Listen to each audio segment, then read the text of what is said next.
Halo sahabat cerdas, Assalamualaikum warahmatullahi wabarakatuh. Pada kesempatan kali ini, kita akan belajar pada tema 5, ekosistem, subtema 1, komponen ekosistem, dan kita sampai pada pembelajaran keempat. Sahabat cerdas, sebelum kita mulai pembelajaran kita, jangan lupa untuk berdoa terlebih dahulu. Indonesia sebagai negara maritim dan agraris.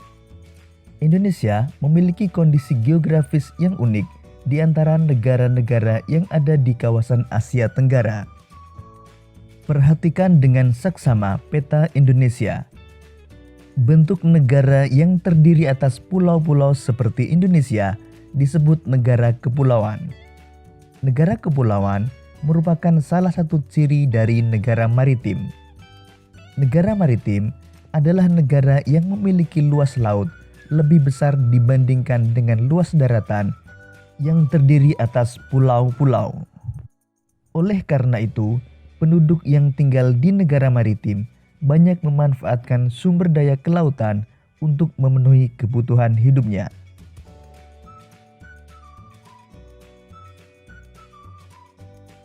Selain sebagai negara kepulauan dan maritim, berdasarkan kondisi geografisnya, Indonesia juga merupakan negara agraris. Negara agraris adalah negara yang sebagian besar penduduknya bekerja sebagai petani yang mengolah lahan pertanian. Sebagai negara agraris, tentu saja negara Indonesia memiliki lahan subur yang sangat cocok untuk pertanian dan perkebunan.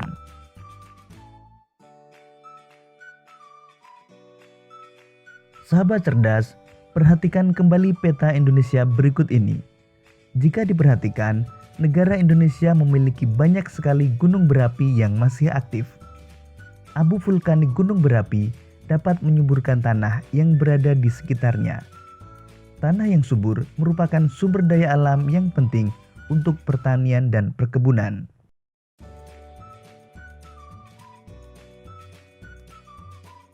Keberadaan negara Indonesia sebagai negara tropis juga sangat menguntungkan.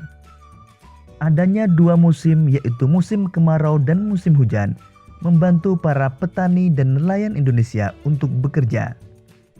Kekayaan laut dan pertanian merupakan sumber daya andalan Indonesia.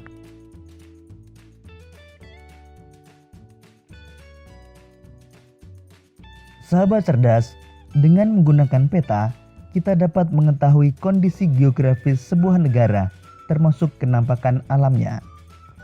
Perhatikan dua kenampakan alam berikut ini.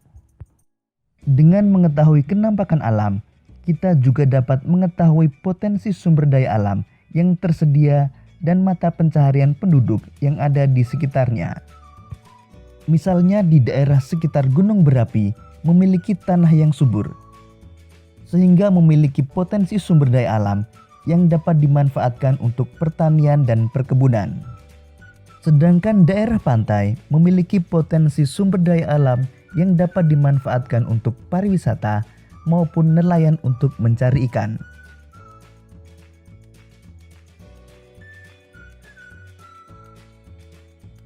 Sahabat cerdas, dengan mengetahui perbedaan warna pada peta, kita dapat membedakan tingkat ketinggian daratan dan kedalaman lautan. Daerah dengan dataran tinggi seperti pegunungan biasanya penduduknya bertani sayuran. Daerah yang lebih rendah biasanya penduduknya bertani padi dengan mengolah sawah.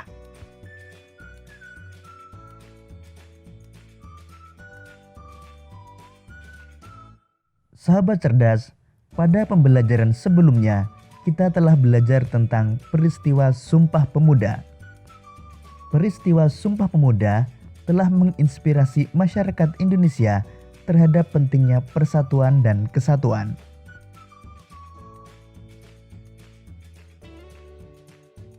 Sahabat cerdas, pemikiran tentang pentingnya persatuan dan kesatuan bangsa untuk mewujudkan negara yang berdaulat tidak lepas dari pengaruh berdirinya organisasi Budi Utomo.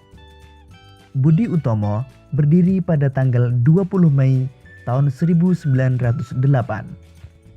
Organisasi Budi Utomo berdiri berdasarkan pemikiran seorang lulusan Sekolah Dokter Jawa atau STOVIA bernama Dr. Wahidin Sudirohusodo. Dr. Wahidin Sudirohusodo ingin mengubah cara berjuang rakyat Indonesia dari perjuangan fisik kepada cara perjuangan melalui pendidikan. Ide tersebut menarik perhatian seorang mahasiswa STOVIA bernama Sutomo yang pada akhirnya mendirikan organisasi modern pertama di Indonesia bernama Budi Utomo.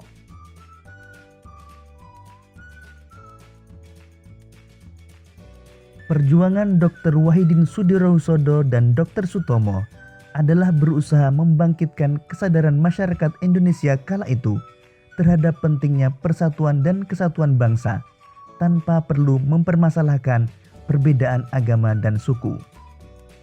Keberadaan Budi Utomo telah menumbuhkan semangat dan menandai terjadinya kebangkitan bangsa secara nasional. Sementara kebangkitan pemuda Indonesia ditandai dengan peristiwa Sumpah Pemuda pada tanggal 28 Oktober tahun 1928.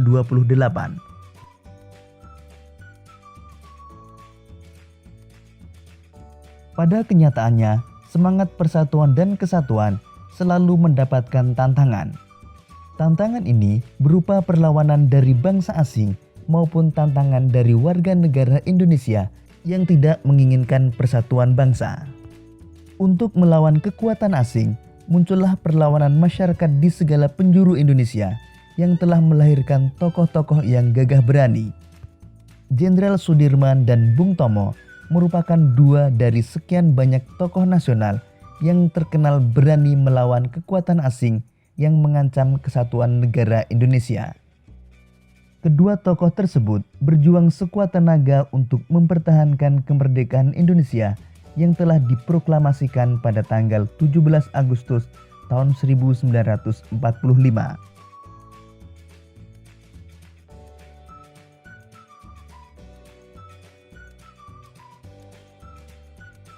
Pada masa kini, usaha mempersatukan bangsa sering terancam oleh gerakan-gerakan dalam masyarakat yang ingin memecah belah negara kesatuan Republik Indonesia.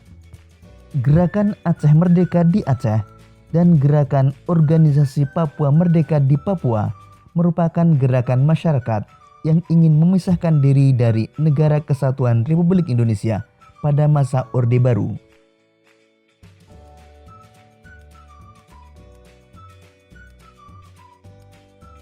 Setelah masa Orde Baru selesai, digantikan oleh masa reformasi. Para pemimpin nasional pada masa itu berusaha keras melakukan perundingan-perundingan untuk meredam aksi perpecahan tersebut. Yai Haji Abdurrahman Wahid, Presiden keempat Indonesia, merupakan salah satu tokoh nasional yang membantu upaya perdamaian untuk mengatasi perpecahan tersebut. Demikian tadi sahabat cerdas pembelajaran kita pada tema 5, subtema 1 dan pembelajaran keempat. Untuk menguji pemahamanmu, kamu dapat mengerjakan latihan soal yang terdapat pada deskripsi video ini. Sampai jumpa pada pembelajaran berikutnya. Tetap semangat dan selamat belajar.